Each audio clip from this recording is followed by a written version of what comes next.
Yeah, we're not on pom. Like I wasn't on poms or anything. Wasn't a cheerleader. Yeah, you didn't miss much. Yeah, I've heard. Mm-hmm. I always used to make fun of the poms girls. I mean, as you should. I was like, we're the worst. I was like, those girls are fucking crazy. And it's also the most unrhythmic type of dance possible. Like bend a knee. If you don't have straight arms, you are a failure and you suck and you're not going to state. Yeah, it was awful. If I had to do that in school, also, I would have. Oh, girl, I was walking around in my uniform on game days. I had to wear a leotard at 7 a.m. to go to school and have my little pom-pom so that at the end of the school day, we would do the little parade around the halls. My brain could not have handled that. Yeah, it was rough.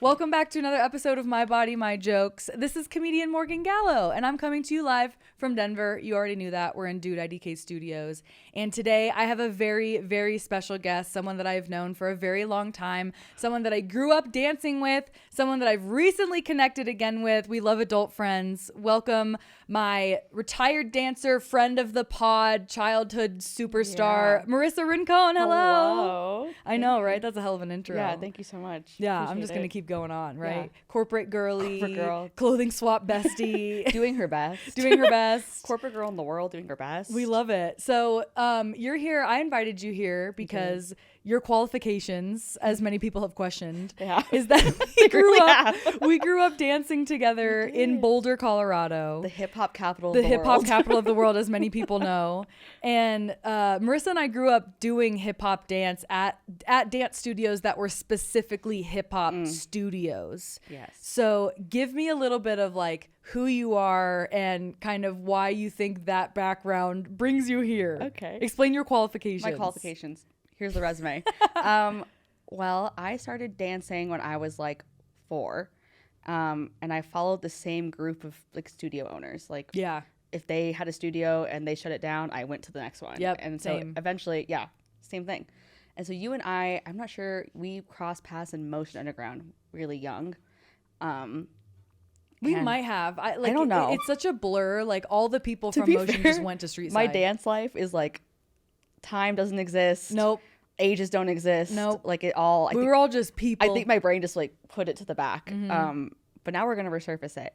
But I grew up dancing for like most of my life. I started at 5. I stopped at 19, 20. Yeah. Specifically hip hop dancing, some contemporary, some modern throw thrown it in in there, there. some cross training. But yeah, I started as a student and then went to being a teacher, and then one day I kind of just stopped, and that was, I think, like 7 years ago now. Yeah. But as you know, it sticks with you. Oh, the absolutely. lessons learned. Oh, absolutely. The lessons learned, the friends along the way. The friends along the way. They stick with you. Was it really the journey or the destination? Yeah. So, yeah, you and I competed against each other a couple times. Yeah. In very high stakes competitions. Which were really not high stakes at all. No. It was just a bunch of adults throwing kids in there. Like, do you want to be the best crew? Yeah. And I was like. It was literally America's best dance crew for kids. I'm not kidding. Shout out the Janes. We won that trophy and I cried. Oh, at Verve? Yeah. Yeah. It changed my brain chemistry. Yeah. And that's how serious it felt. So for those who no one knows, I'm like, for those who don't know, like none of you jokes. fucking know.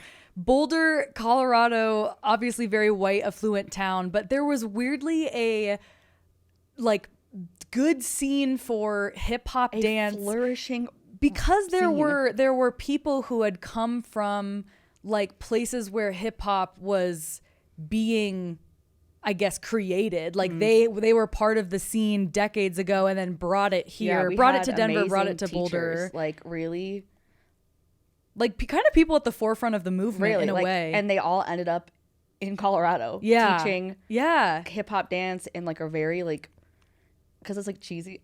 It was pretty authentic. It sounds cheesy coming out of my mouth, but like these people who taught us were like very well known, like super technique driven, and like putting it out there in a way that was authentic as it could be in that scene. Yeah, exactly. And it felt really special, and it felt like really like we had like a secret that no one else knew. Like it was really cool. Right. It was very well established dancers who had been very well trained in like the tenets of hip hop, not just in the dance, but like the art of it, the culture of it, the music of it, the way that it was expressed, the way that you were supposed to respect it. And there were all these different studios. There was Motion Underground. There was Street Side. We like kind of followed everyone around. And then there were like crew names. And then we all grew up and we were on crews. And then there was this big hip hop competition every year called Verve Collisions. And you'd go to CU Boulder and you'd compete. And it was this big, it was kind of a big deal in the Colorado scene to like win that competition. Yes, there was a time, I think,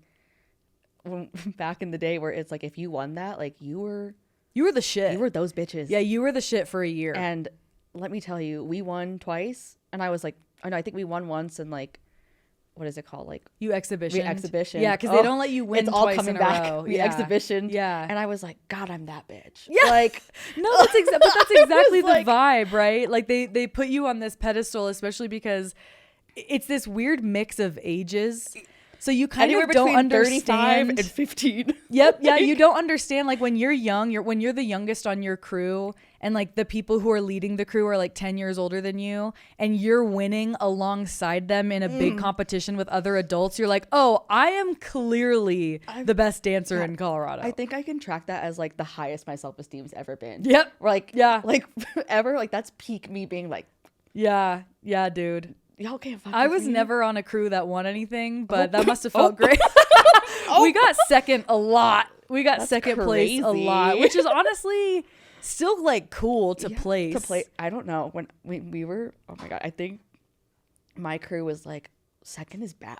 Like, oh yeah, that's definitely the vibe. Yeah, and a lot of it was like third. Like, why'd you fucking third? come? Don't even show up. Yeah, don't even show up. Like, throw it away, burn it. Yeah. But I got, like, I'm not kidding. There's pictures of me on my Facebook still, like full crying, tears, holding a trophy. Yeah. Holding a plastic trophy. Oh no. Yeah, that they like got custom made at some shitty place that just said like Verve and it had a mistake on it. Yeah, and it was in the lobby of our dance studio too. Like, oh yeah. That's how it was. It's not a big deal. But it's interesting because since we grew up in that culture, you'd think that because hip hop is a little bit more like seemingly body positive, that there wouldn't be as much pressure as there are in, let's say, like ballet, jazz, contemporary scenes. Yeah, that's totally false. We still had so many body image issues because at the end of the day, you're still performing in front of people and a mirror constantly. Your art is your body and the way your body moves. So tell me a little bit about that. And also the question I ask everyone on the pod is, what is your current relationship to your body? Let's start there. Fine. Hey, fine is fine. As I've gotten older, I don't know if you went through this, but I had a moment where I was like, as an adult, I was like, you really need to get like yourself together, like emotionally. Oh, I've had many moments like that. Yeah. And I think I'm finally on like the up where I was like, I am really healthy in like my emotional like life. I feel really full. But then in my therapy sessions recently, shout out Melissa. Fucking love you, girl. Shout out Melissa. Shout out my therapist, Melissa. But I was just like, damn, like this body image issue thing is something that I just like lack any logical brain for. Like all of my skills, all of my processing skills, like leave the building. Right. When it comes to your body. To my body. Everything, like the most traumatic thing in my life, I've processed, I feel great about. Yeah. But this, it's like, it's so different. Such a block for me. Yeah. And so I think like as I've like been like, okay, well, this is the final frontier. Like, yeah, you have to get, like, it kind of is. Yeah. It's like once this is like I'm not even sure dealt with is like a good word for it. Cause I'm not sure I'll ever like be done with it. Yeah. But once you get a handle on this, like maybe the rest of your life can start. So like dance was like a really big part of like how I related to my body as a child in my formative years. And it gave me lots of good things. Yeah. And it gave me some not so good things. Yeah. But I think dancing was like the first thing that I was ever really good at. Like that I ever got. Yeah, like you ever got like really like extreme positive affirmation. You're like, oh, this is the thing that I can do that no one else can. People being like, you're so good. You have such natural talent. Like that was the first time I'd ever experienced something like that. And it started when I was young. Like I was like 5 years old and people were like, you've got it. And I was like, you've got it. I was Marissa. like, I do.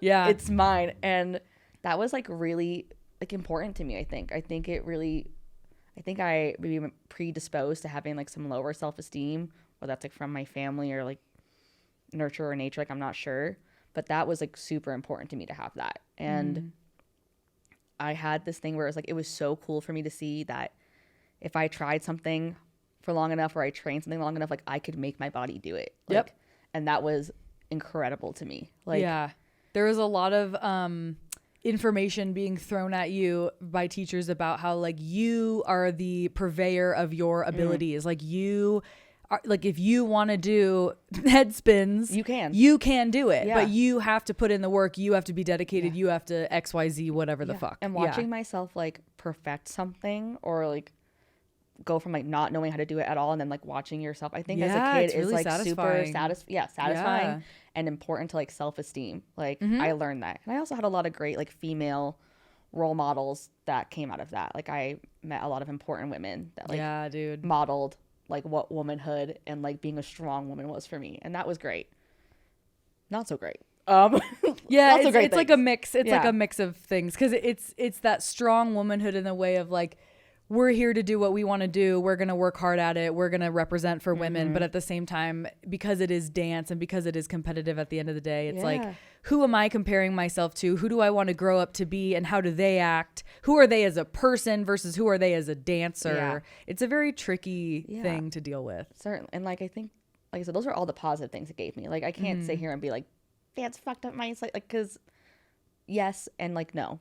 But there is something to be said about like, in your formative teenage years having to look at a mirror the entire time for hours at a time every day after school. And not only are you looking at a mirror, but you're going across the floor, you're looking at you're watching other people dance and how are they dancing, how flexible are they, how strong are they, and how do I look in comparison to them. And then sometimes I don't remember if we did this a lot in the hip hop studios, but I remember like in Palms they would film us and then show us the film to be like, hey, these are the mistakes you're making. And then you're like, if it's you feel like shit because you're being called out in front of your whole team. Yeah, I think there is this like culture of being like, critique is not personal. Critique is for the good of for the good of the piece, for the good of like, it's all about aesthetics and the aesthetic is not personal. Yep. Which I guess, and I don't know if you had this where like half the team would sit down. Yep. And you'd watch and then you'd give feedback. Yes. Ugh. And then you have to like, and I guess like logically you're like, yeah, it's not personal, but when you're like 15 years old. Yeah. And you're like, you're right. Like this has nothing to do with my body or my worth or how I look. And it just doesn't process the right way, I don't think. Or like in the way that people intend for it to be. Like, when you're like a professional dancer and you're an adult and you've been like, it's completely different. Sure. And especially if there's money involved, you're getting paid. But like when you're a kid and like your mom's picking you up in an hour, it feels like shit. And you just got told how bad you are, and you're like, okay, I'll fix it. Like you really need to clean up that section. You really need to be stronger here. You need to be sharper. I used to think about like, because I'm a little gal. I'm a short gal. Yeah. I'm tiny. Lil Ris. And it was like, there's a big thing about like the lines or the lengths or the aesthetic of things. And I was never going to have like the length. I can't help There's only so much your body can do. You can't stretch yourself. People being like, I remember teachers being like, just like lengthen. I'm like, bitch, this is it. Lengthen. This is it. Yeah. And it's just like being reminded that like not only, and then again, I was like the only, like one of few tinier, shorter Mexican girls in the studio. So it's like, I think I had it at school growing up in a really predominantly white neighborhood.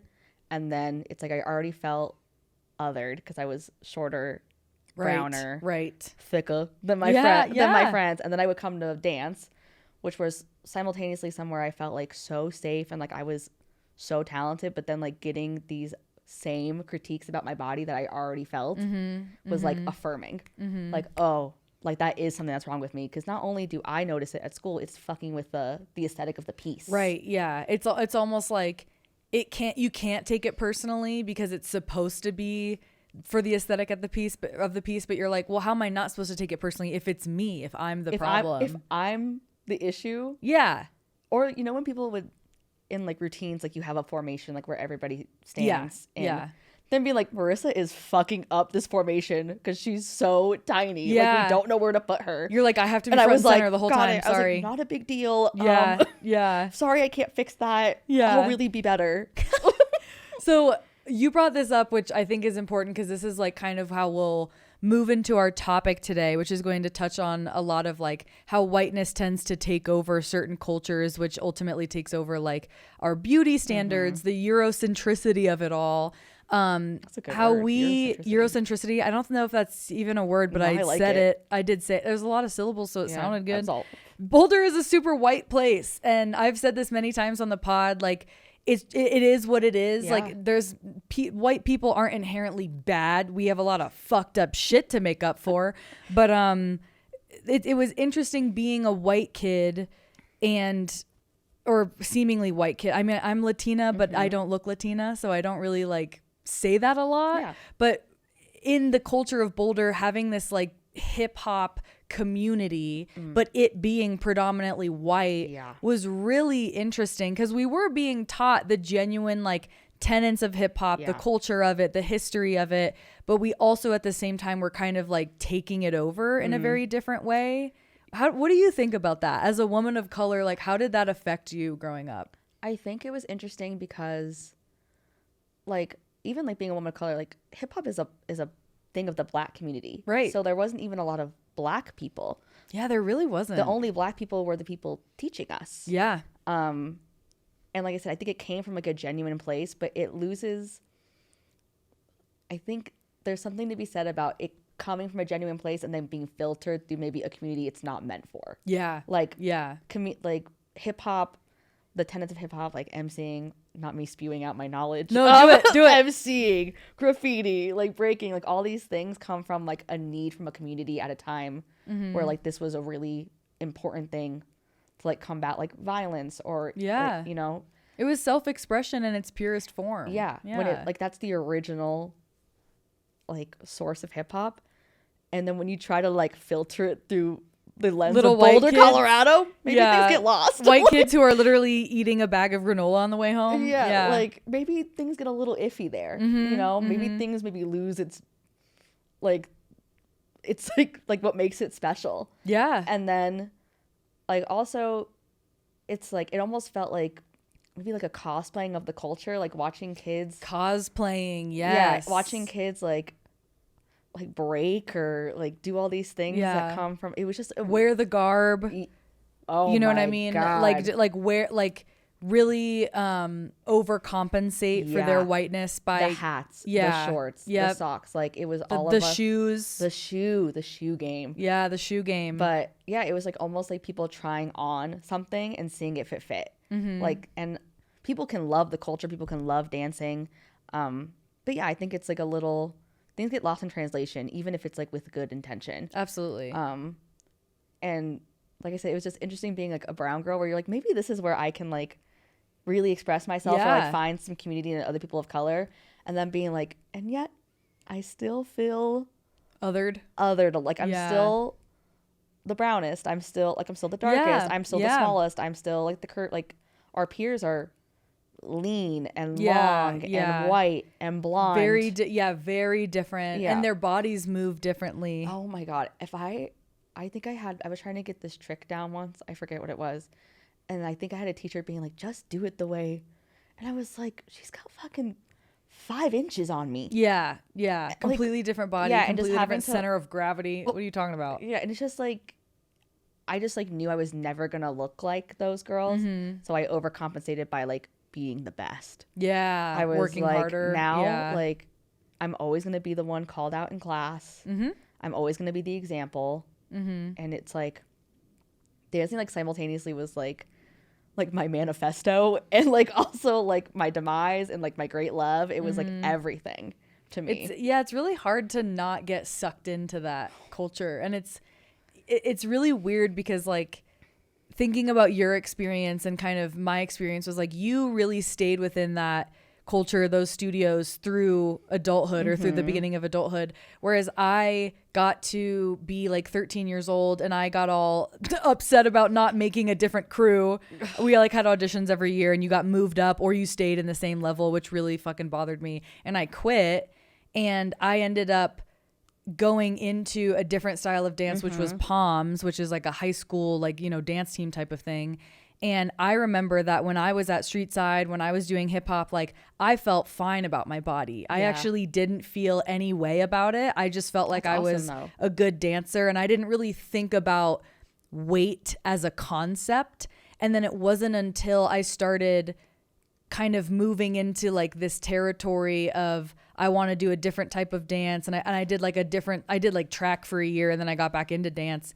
I really like changed my whole perspective on what my body is and how it moves, especially because in Poms, like you're wearing a short skirt, you're wearing a really tight little, they called it a shell top because it literally was a fucking shell. Yeah. And you have tight ass hair and we're wearing pounds of makeup and it's a completely different representation of like dance as a whole. And so I kind of felt like the hip hop community was where I could go to be accepted, especially as a curvier girl. Yeah. And then as I got older and I got back into hip hop, it was weird because I was still in that mindset of like, I have to be thin. I have to be this like very clean like person. And I was on and I was like one of 2 white women on that whole team. Yeah. And it was like weird because I felt like, am I intruding on another culture that I shouldn't be a part of, even though I grew up in it? No, I think there's something to be said about like self-awareness too, about like knowing. And also like, there's been like a change, I think, where people have like since we've been done with it, people don't call it like hip hop dance anymore. They like urban. I'm not sure urban's the solution either, but I've seen dance studios call it like urban choreo. Urban movement. Yeah, urban movement or something. And I'm like, I don't know if that's the solution. Yeah. But like, I think there's like been progress in that way of being like, it's not hip hop. Yeah, like, it's not. It's like, let's not call it that. Yeah. But maybe urban could be workshopped. Yeah. But I think people are acknowledging like, maybe that's not what we were doing. Right. But yeah, I think like what an amazing thing for you to be able to like to come to a space where you're like, my body's the shit. Like, or who cares? Like even like neutrality about it. Yeah. I think I have like a pretty core memory of my contemporary teacher. Like we had Wendy's one time, you know, like the Wendy's that was down the street on Arapahoe. Yeah. And we came and we ate Wendy's before a class because we were like, I don't know, fucking 13 and hungry. Yeah. And she came in and she was like, I can't believe you're putting that in your body. Like, she was like, you should be on the treadmill eating greens, like treating your body like a temple. The fuck? And that was like the only time I really had anybody comment in that way about my body. Yeah. But it like, it's in there. Yeah, you remember it's in there. But like all my other teachers, like my hip hop teachers were like, no one ever commented in that way. But like I said, it wasn't awareness that like, you said your body is the art, like it's the tool, it's the movement, and it will be critiqued. And I was also thinking about like there's something about like the suffering of it all, like you hurt your body, like if you have to go so hard that you throw up, then you throw up, like you mess up, you dance through an injury, yeah, you put band-aids on your blisters, you mess up, you drop down and do a plank, you do push-ups, there's like a lot of like punishment around it, which I have like kept, dude, like it's physical punishment. I will never forget this one time. This is so stupid. When I was on we used to have to audition to get into pieces, right? Scary. So there's a piece is, you know, a piece of choreography that you take to a competition, and it usually has multiple sections, and it's like the sections are different songs. You mix them all together. It's like a mega mastermind, whatever. We used to have to audition to get into each one. And I on typically was in all of them. Go off. And I felt great. And it was because I had been dancing since I was so little. Like I had legitimate hip hop training. And so I got in. There was one that I was auditioning for that there was a girl on the crew that really did not like me. And I was auditioning and she wouldn't like let me, she would like keep calling people out like, yes, I want you on, hey, you can sit down, and she just kept making me do it until I was like the last person doing it, and I had to do it 3 times by myself. And she kept giving me the feedback of, you just look like you're really cocky. And the dance was a feminine dance that was supposed to be. You just look like really confident in your body and your knowledge right now. And I remember kind of just sitting down and being like, if you don't want me in the piece, please just don't put me in it, because this is really embarrassing. Yeah. And then I got punished at the next practice for talking back. And I had to do 500 push-ups. And I had to do a wall sit for 10 minutes in front of the whole crew. What are we doing here? Exactly. And it was like, you can't do 500 push-ups in one sitting. You just can't. And so I just spent 3 hours trying to do as many push-ups to get through them, doing this wall sit, crying, literally crying. I was 20 years old. And how old was that girl?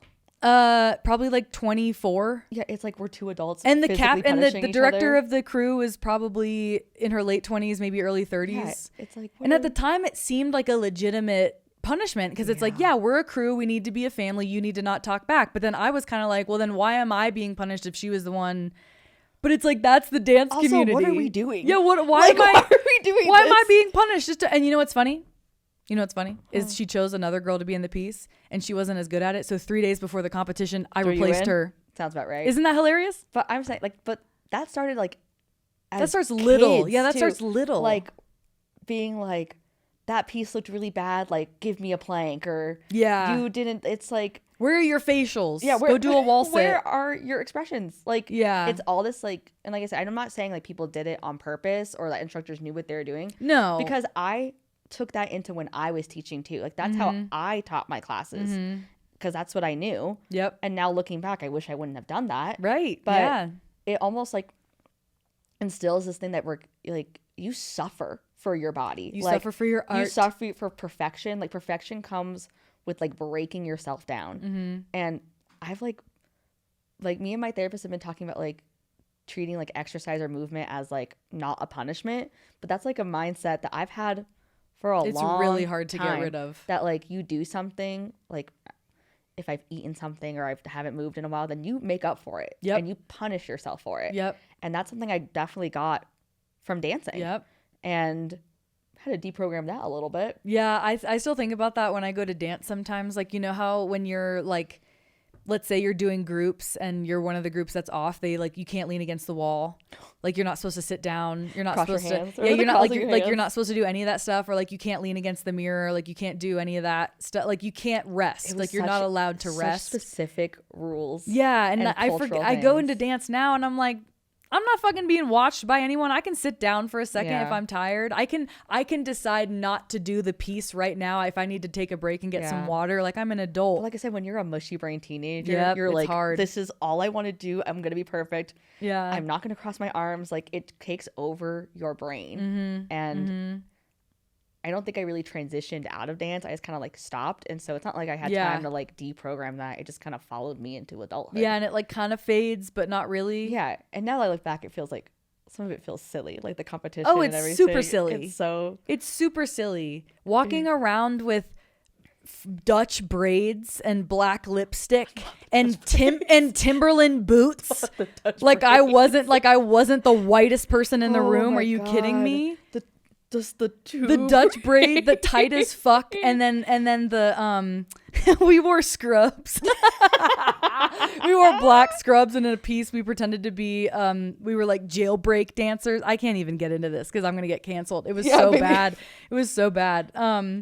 But I want to move into this conversation because this is kind of has to do with what we want to talk about, which is kind of the whitewashing of beauty standards in general, the whitewashing of the beauty industry, of the female aesthetic. Yes. And whitewashing tends to talk more about something that is akin to lightening of the skin. So we think about I don't know if you remember in 2008, Beyonce did a L'Oreal ad, the skin bleaching. Yeah, and in Elle magazine she was visibly lighter than in Essence magazine because Essence magazine, the target audience is women of color, and so they used her normal photo, the skin color, and then for some reason on Elle magazine she looked visibly lighter.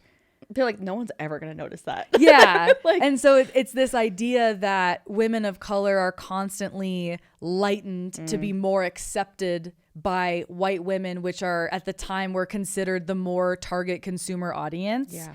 I think because there's this idea that there's more white people in the world, which is such a misconception.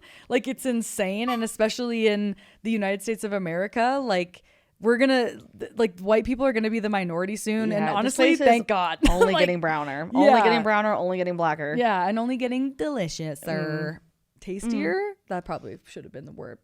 But I looked this up, and I think this is really interesting. So the body positivity movement. Okay. Are you pro body positivity movement? Are you anti? What's your stance? I hope everybody feels positive about their body. Yeah. I think personally, maybe a more, like I said, for me personally, a more achievable is like probably the neutrality. For sure. I think when I was younger, I had this idea. It's like, I'm just going to get really hot. And then I'm going to, I was like, and I'm going to wake up. I'm going to be fine. And I'm going to wake up and be like, God, my life's rules. Yeah. Like, yeah. And as I've gotten older, I was like, I don't think that's the solution either. Like, I hope I get to a place where it's like, my body doesn't have that much of like real estate in my mind, period. Yep. Like positive or negative. Yep. So I hope like everybody feels positive about their body, but for me, it just feels like a little unrealistic. For sure. Personally to me. Yeah. And like maybe our body shouldn't take up that much real estate in our minds. I like that. I like the way you say that. Yeah. Because body positivity has been really like twisted and like perverted a little bit into this very political idea. And what's ironic about it, and like I hate that I just learned this, but the body positive movement was started by a group of fat queer black women. Yeah, as is everything else. In the 60s, as is everything great in this country is started by. And it's like it was started by this community because they were already in such a shitty position that our society has put them in, that they're like, well, you know what? Like, we want to be accepted amongst each other. We want to feel good about ourselves. We want to celebrate our blackness, our queerness, like our fatness. And we don't need to make it this big thing. And it got kind of overtaken now by like white women in relatively small bodies. The smallest frames. Yeah. And even I like say that knowing that I am a straight sized person. Like, yes, I am recovering from an eating disorder and I've dealt with all this bullshit. But even when I post about body positivity, like, yeah, I'm a size 12. I'm not a plus size. Like I'm not, I don't understand fatness the way that people in larger bodies do. And so it is kind of like, like there are a lot of white women doing this shit. Yeah. And there's room for like everybody's experience and everybody's like our relationships with our bodies are so personal. For sure. And like the dysmorphia that like I'm, like I said, from personal experience, I have like dysmorphia that my friends don't truly understand. Right. And it, like I said, it's so illogical. So it's hard for me to ever tell anybody, no matter what body they're in, small, like from like the range, that like you don't have like the experience you're having, because I know in my mind, like it's such a complicated thing. Yep. So like you have the right to feel any way you want about your body, but like it being commandeered by like maybe a smaller, wider frame isn't helpful to people who are like people who started it. Like Right. And the idea that the body positivity movement is reflected in media in only a very specific way. So the idea that like someone like Ashley Graham, who is a beautiful, amazing, who is one of the hottest women model, anybody's ever seen. Right. Like she's gorgeous, and she to me is on the right side of history, where even she recognizes like, I'm a hourglass shaped tall white woman. Like, of course my body's going to be accepted even though it's bigger, because it's still bigger in a more acceptable way. Yeah.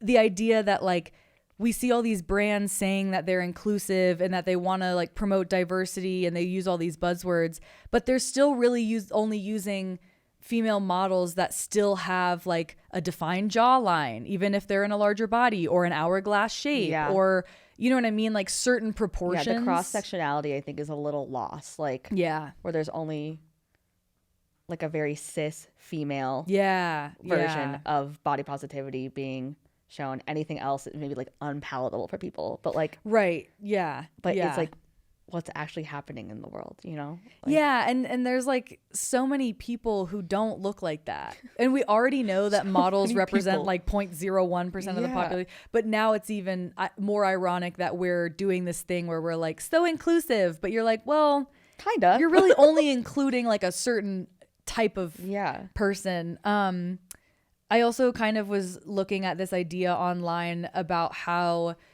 a lot of fashion trends are commandeered by white women, and I think I hate bringing up the Kardashians because I hate like hating on them, but it's such a good example of just like how I wrote down this quote of this is used a lot, is like, it's ghetto until proven fashionable. And they are a case study. Yep. And it's like the bamboo earrings. Oh, that's ghetto. But then all of a sudden Khloe Kardashian is wearing the hoop bamboo earrings, and it's like chic, and it's like BBLs. BBLs and the Kardashians write a paper about it. Yep. And they're even like reversing those things. Like, oh yeah. Like now, as it becomes like less like fashionable to be curvy or like maybe like not what's selling anymore, Kim Kardashian's ass has gotten significantly smaller. Yep. Like but it's like they were at the forefront, but there have been fat asses walking around forever since the beginning of time that have not gotten the same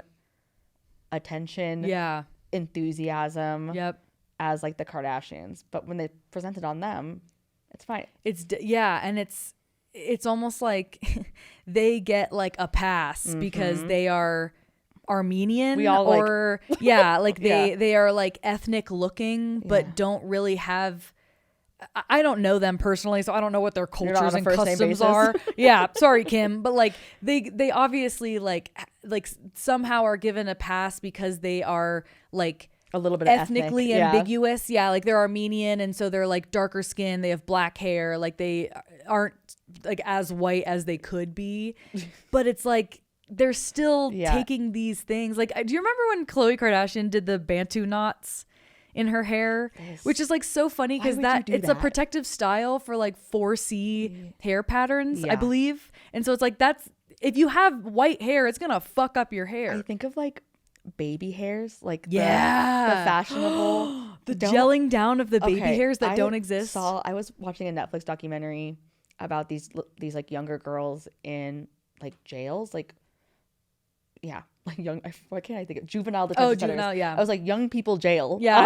Small person jail. Yes, little people jail. But there are these little white girls who were taking like full strands of hair. Like I'm talking this and like waving and like gelling them to their heads. And I was like, when I was younger, I would have paid someone $1 million to get rid of these. Oh, the baby hairs on my neck. Yep. On my head. There's lots of like black girls in the world who like people like comment on their baby hairs or on their hair texture. But you can like, once it becomes fashionable, it's like, it's completely different. It's fine. But it's like, oh, well, now gelling your edges is something that people do because it was brought to the forefront. I literally had a lady, I was serving a table like when I like my summer serving job. She goes, what do I ask the hairstylist to do for those?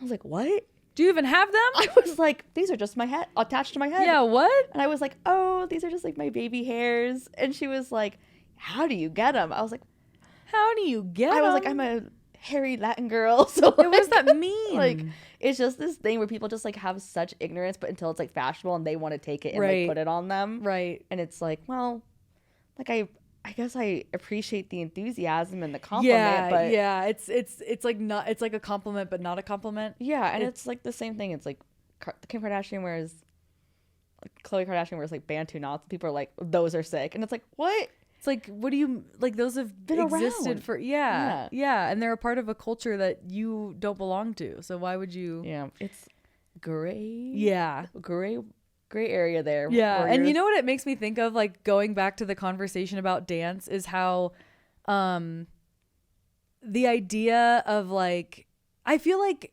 urban movement used to be the term used for, if it wasn't a hip hop class, it was like a choreo class. Yeah.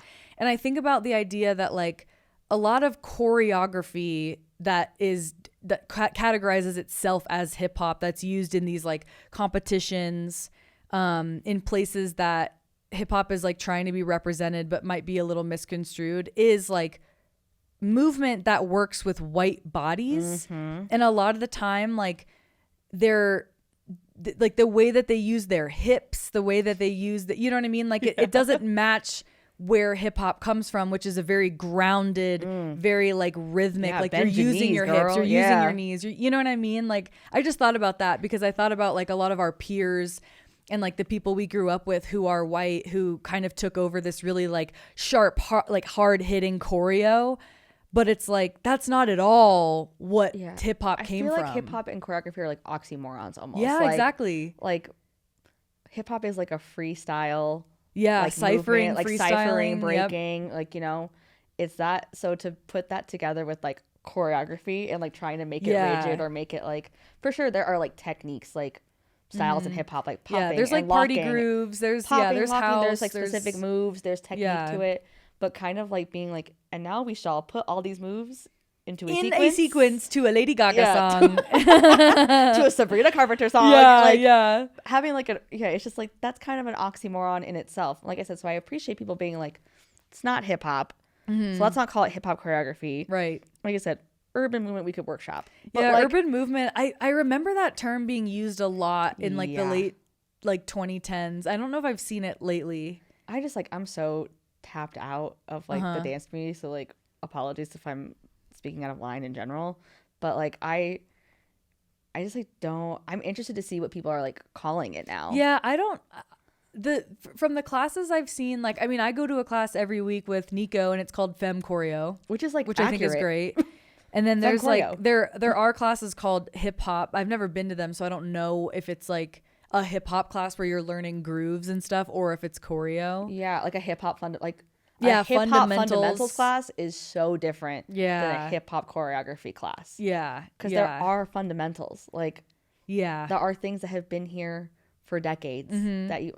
What I do like about ours, it was like our upbringing. It was like, you don't move on to learning. Oh, your you little have pieces to do the fucking fundamentals until you're doing fundamentals, baby. Yeah, you have to. I remember just Larry making us do like the Fresno for fucking 45 minutes. He's like, you know, this is called the Fresno because it comes from Fresno, California. I'm just like sitting there like popping my arm, like my arms hurt, and like a room full of 15 little white kids being like, oh no, popping and locking. And then doing top rocks, learning how to break. You can't break until you learn the top rocks. Oh my God, yeah. We were like I said, it feels silly being like, but like we were knowledgeable. No, we were knowledgeable. I remember taking I took a history of hip hop class at CU with Larry. Yeah, he's great. And it was like a really legitimate class. Like we learned about every possible event that went into the like hip hop that started in like the late 70s. You know what I mean? And I felt like, wow, I kind of already know this. That's fucking cool. And like I said, it's really, I think what we got, what maybe like a lot of kids now aren't getting, or like a lot of people who came after us, is like a real introduction to like fundamentals and history, even though it might have gotten funneled down in like a weird way, or like, you know, we still got it from like really like a really genuine place, which is really special, I think, to like learn that from people who were so involved. Like our teachers, like Rico and Larry and Troy and Troy, like such knowledgeable people who are still, I think, active out there in the community. So like it's so different. It's like I feel like it's probably so much more fun than like learning about ballet. No hate, but it's like, ooh, yeah, in the 1200s they came up with this pointy shoe that fucking hurts. You know what I mean? Yeah, it felt so cool. Yeah, like it was so different. Like I said, like I would go to school and be like, nothing y'all know about hip hop. You don't even know about hip hop. I don't even know. I'm in Erie, Colorado.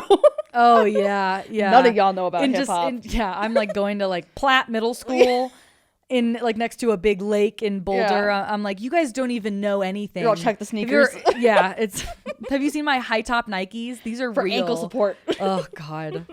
But going back to this like idea of like whitewashing and whatnot, there's a lot of kind of microaggressions that also happen within the beauty community, and I think also like the dance community. Like something that we were talking about before this podcast was the Step Up movies. And I think it's funny because it doesn't necessarily have something to do with beauty, but just as like a side note, like the Step Up movies, iconically were like this white male dancer who is very assimilated into black culture meets this white, like contemporary, very rich, rigid dancer, and teaches her how to move her hips differently or whatever the fuck. Teaches her about the streets. Yeah, the streets. And it's like he's allowed to do that because he's white and he's like he's able to relate to wealthy people in a much different level. Yeah. And he's seen as like, he does all this like illegal shit.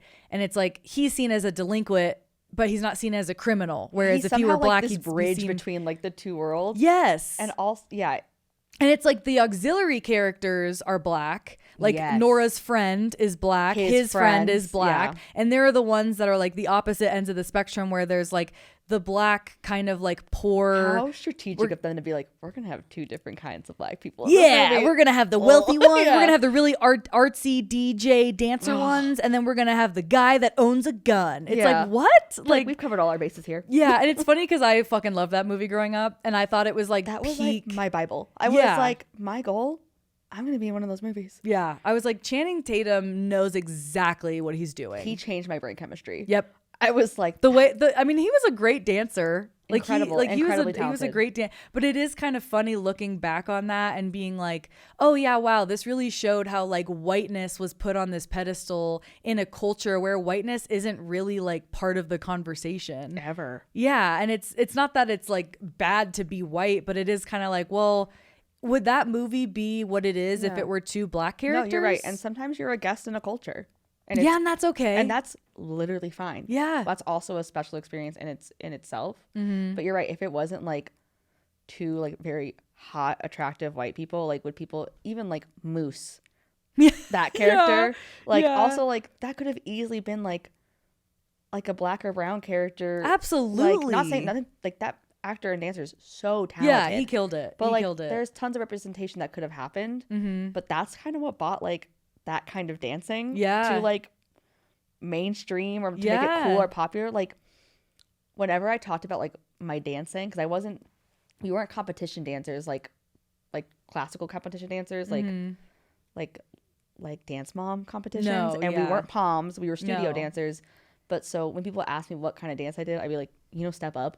Yeah, it's kind of like that. It's like that. And they were like, sick. And I was like, yeah, it's like how people related. Like, yeah, we had to go on the streets and perform to get inside of a club, and then there were trampolines in the floor and shit. Yeah. God, anyway, miss it. But yeah, I just wanted to bring that up because I just thought it was a really interesting, like, it's a good point. It's like an end cap into the dance conversation, I guess. And also the idea again that like whiteness is kind of pushed to the forefront. And I think a good example of this is a lot of people know that Dove has had a lot of really great impacts on the beauty industry and a lot of really like misstep campaigns. And one of the more memorable ones was in 2017. It was actually like an online advertisement. I forgot that this wasn't like, it went viral at the time, like what viral meant in 2017. But it was literally just like an ad on like Facebook that someone screenshotted and they like took it down immediately. It was this campaign for their lotion, and it was a black woman in a brown t-shirt that was the similar skin tone to her, and she like applied the lotion or something and then lifted her shirt up, and then she turned into a white woman wearing a white t-shirt. Okay. Well. And then what was weird is that then the white woman lifted her white t-shirt and turned into a Middle Eastern woman with like a tan t-shirt. So it was like, I don't know what they were getting at with the lotion. I wonder while they were workshopping this, they're like, this is going to be a hit. Yeah, I think it's like a very poor stab at representing like diversity. Yeah. Like in a time where we didn't really understand like how to represent diversity without it being like, look, here's a black person, here's a white person, here's, you know what I mean? It's like, well, you can do it. Everybody's here and we're all getting along. Yeah. And so they got a lot of backlash because of this, because there was a makeup artist who screenshotted it and tweeted it out, and they like immediately took it down, but the tweet was, that shit's forever. What do you think about like the idea that a company is just trying to advertise lotion, but they're making it this like... Listen, I'm no marketing executive. I'm sure we all try our best, but it's like, I wonder like who's in the room when they do, like, is it a bunch of like, is there anyone of color? Like, truly, how diverse are these like teams and I'm sure like that's like a big like push, like CSR, like that was bold. Wow, that was Leeds School of Business, CSR, consumer social responsibility or corporate. Oh wow, look at you. I learned that at CU. Like how not much lead school of business, how much CSR is in those companies, like how much diversity, because I feel like if you had like any level of aware person, they'd be like, or you hope they would, I don't know, but what it's like, but you'd hope they'd be like, guys, maybe we should like just not reading right. Yeah, it's just interesting that goes through so many hands. Yeah, from like production to like storyboarding, like to like brainstorming, like to hiring the models. I'm just saying, at what point did any go like, I don't think this is gonna go how, or if anybody did. And I think it was interpreted as well as like this idea that, I think it was for lotion, I don't think it was for body wash, but it was like this idea that like this woman who is a black woman is dirty, and then she applies something and all of a sudden she's like clean. It's a fix. Yeah, it's like a fix. And then there was another one where they had this I think it was a lotion or some kind of body wash. It was like a skin repair cream thing, and it showed like a before and after, and the before was like, you know, dry skin, it was like nice skin, but they had 3 women, and it went from like a black woman to like a medium skin tone woman to like a white woman, and it was like this color grading. And it was like, clearly it was just trying to show that they all had beautiful radiant skin, but they put them in order of who was darkest to lightest, so it came across as like, wait a minute, so you're saying that if I put this on, my skin's gonna turn white? Yeah, and maybe there's like a thing where like people put things out and they're not sure how it's interpreted. Like, you know when like Kylie Jenner did like the Pepsi can thing? Oh my God. And it's Kendall Jenner, and it was like Kendall Jenner. She like, solved World racism. War. I solved racism with the Pepsi. Me and this Pepsi. Dude, I think it's so funny because she like cried so hard after that, and I'm like, you're an idiot for doing that. I'm just saying, like, people like do things, and then it's like, and then people are like, that is not how we thought that would be received, right? Yeah, and it's like, I don't know like how you fix that or how you like.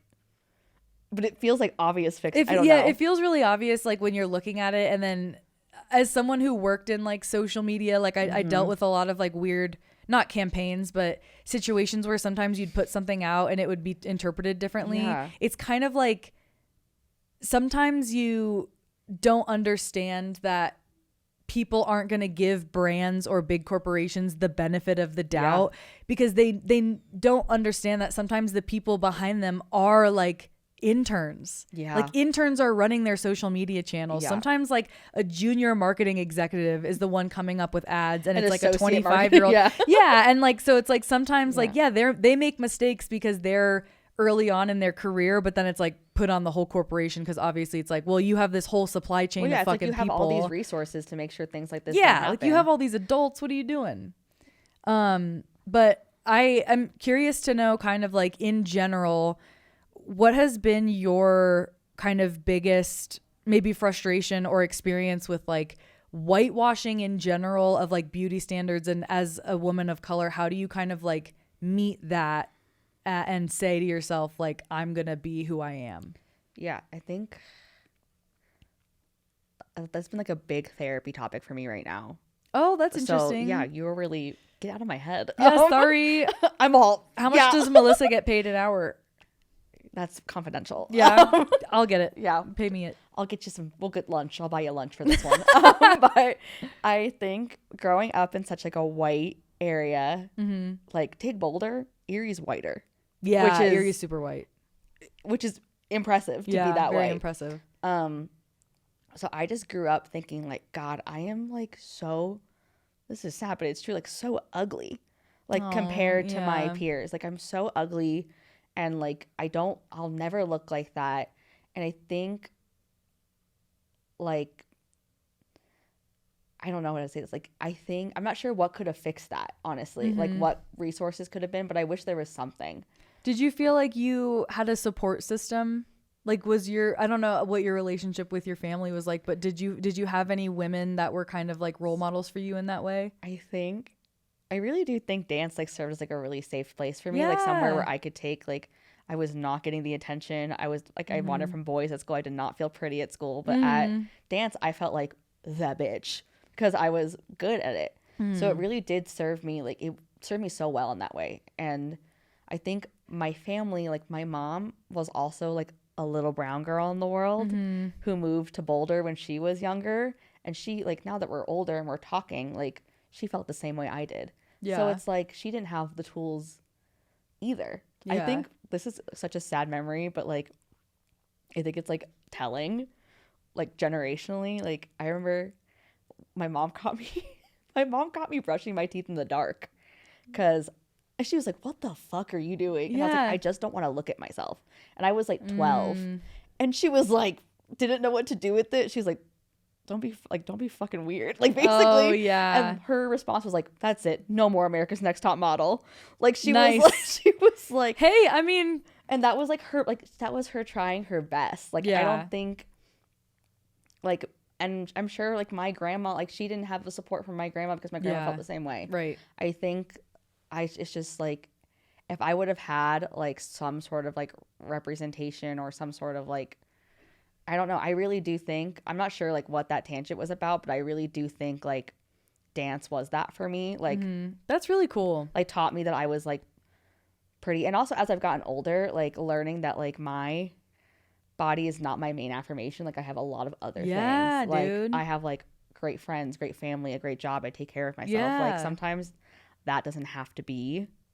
Yeah, your body is like a tiny portion of like all of the things that exist in your life. And like I think going back to your question, like the actual question, like the most frustrating thing is like now that I'm older and people are like they want fat asses and bigger lips and I've grown up with that.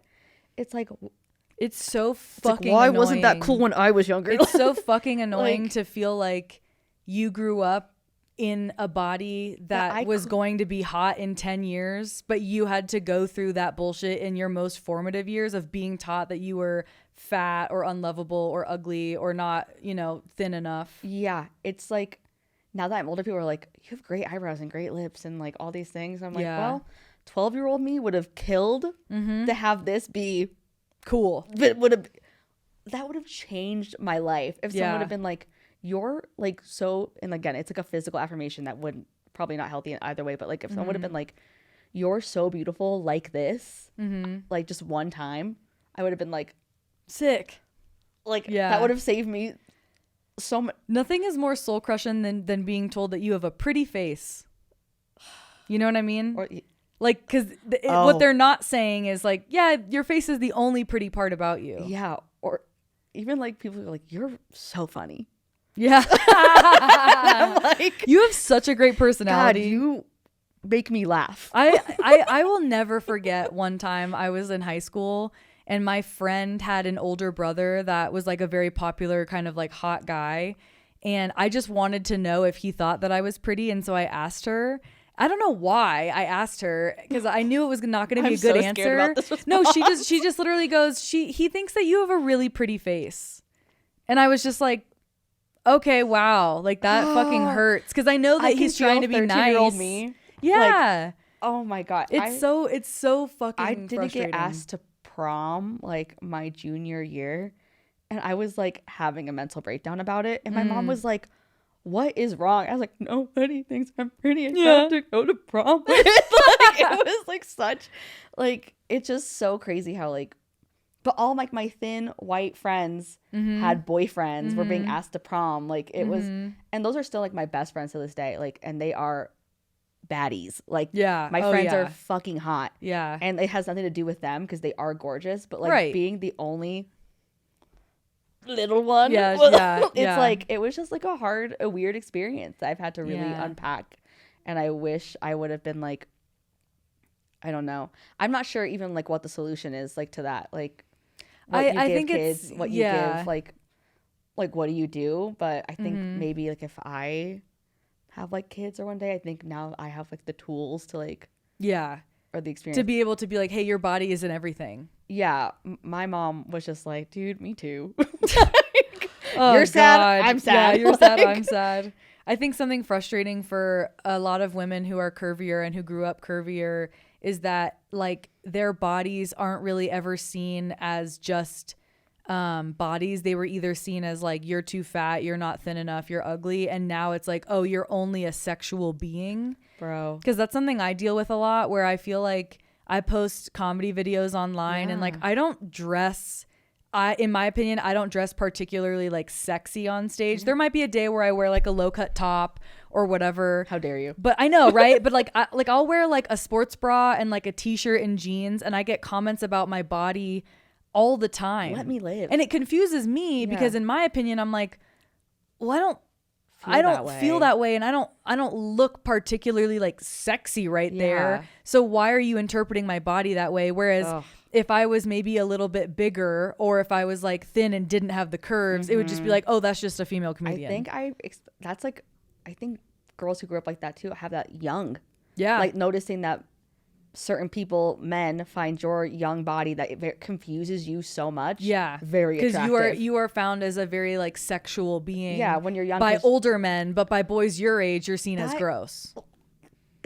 There it is. That's the frustrating part. You did it for me. Yep. Me being like, this old dude who freaks me out and like feels very fucking unsafe. Says that I seem very mature for my age. Says that I'm an old soul. Oh, God. But like, Timmy, the boy I have a crush on, could give a fuck about me. Yeah. So where's the in between? Yeah, like, it's a very confusing time. Yeah, I love it. I love being a girl. Especially in Boulder, where it's like thinness and whiteness are just the standard, the default. Yeah. So being anything other is like, oh, okay, hello, hi. You know, it's like you're very different. Obviously, Colorado in general, it's like a white area.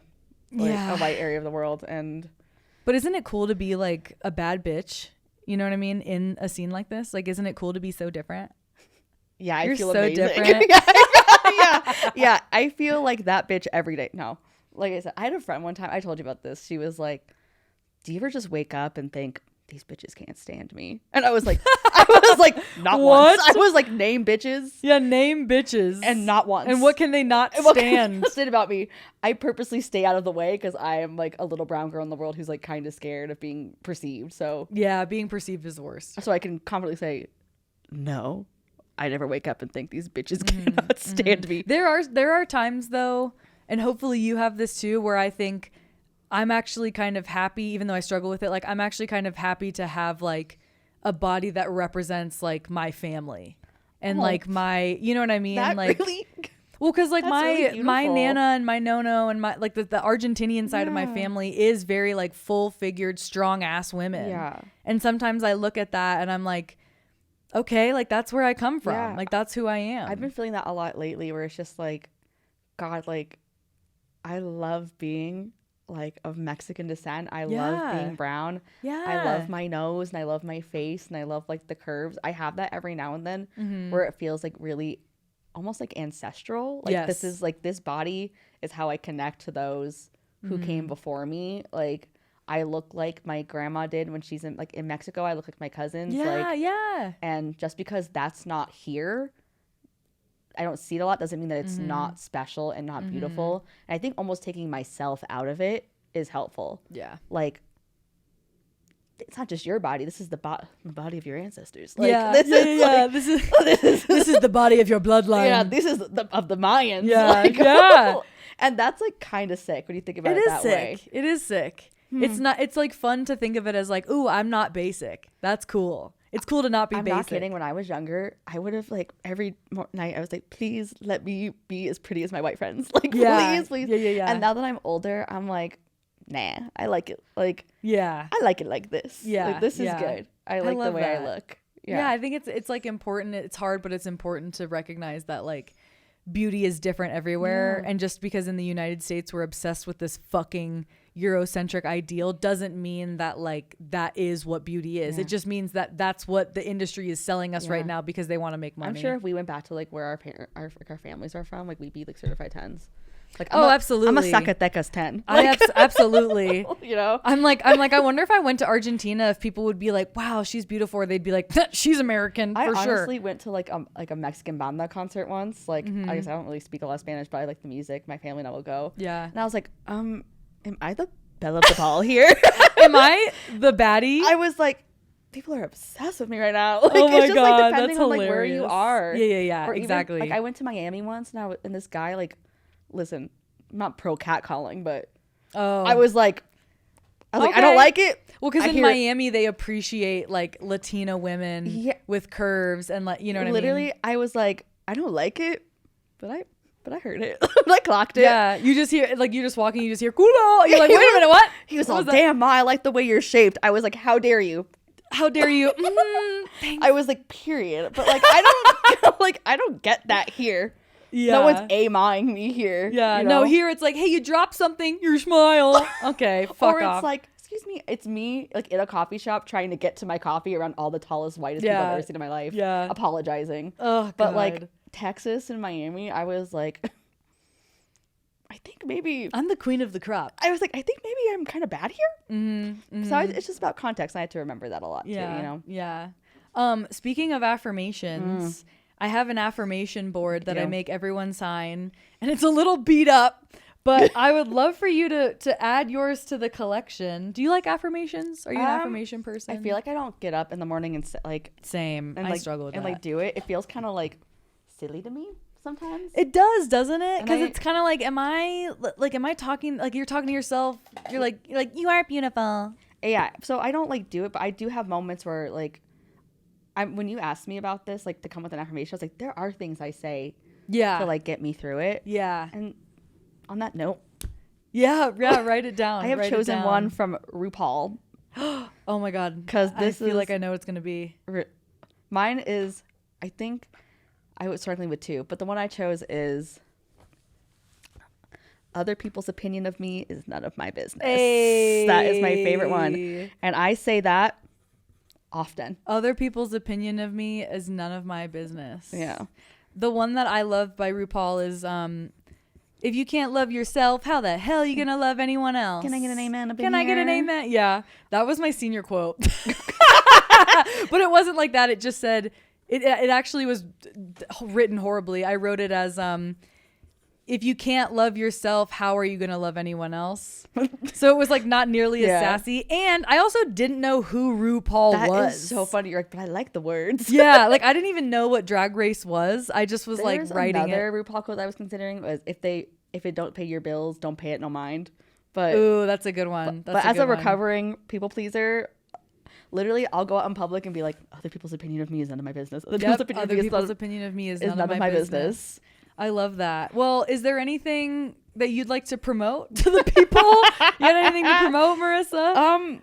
What the people don't know about me is I'm just a girl. Well, you do have a blooming business. I do. Listen, my Instagram is at Lil Ris _Lil Ris RIS. And it hasn't been updated in a year and a half. And it won't be. You can look forward to shit posts on my stories, the occasional thirst trap, and I do have like a private bartending business in the works. Mm-hmm. And also, do you have a name for it yet? Or is it just kind of? It was Rinconcito, but it feels like, oh, I love that though. Yeah, I know. But imagine trying to like tell like an old 45-year-old white man. Little corner. Hello. Little corner. Yeah. So, we're going to workshop that. But yeah, I'm out in the world. That's coming into Denver. If you are in Denver and eventually are looking for a private bartending needs, craft cocktail needs, feel free to let me know.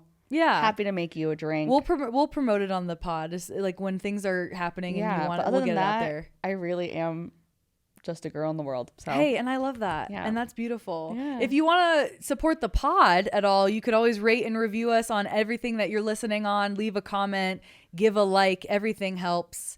I'm Morgan Lorraine Gallo. You know who I am, hopefully, or else maybe you just discovered this, in which case, hey girl. And this was Marissa Rincon. I'm so happy that you got to be here. Thank you for coming here. What a journey we've had. I know, what a journey we just went on. Really, that was a lot. We just unpacked a lot, man. It feels like we just gave everybody our like private jokes, which is funny. Like our inside absolutely. Jokes. Yeah, now everyone's going to know that we're the queens of hip hop in Colorado. And before I leave, here's a little sign off for you that obviously was written by me. Remember to love yourself like you're the last cookie in the jar. You're perfect even if you're crumbly. That's nice. Bye. Thank you so much for listening to My Body, My Jokes. Please be advised that the information provided in this podcast is for general discussion purposes only and should not be considered medical advice. Always, always, always seek the advice of a qualified healthcare professional with any concerns you might have regarding the topics discussed in today's episode. Also, if you or someone you know is struggling with an eating disorder, please call the National Eating Disorders Association helpline at 1-800-931-2237. Bye.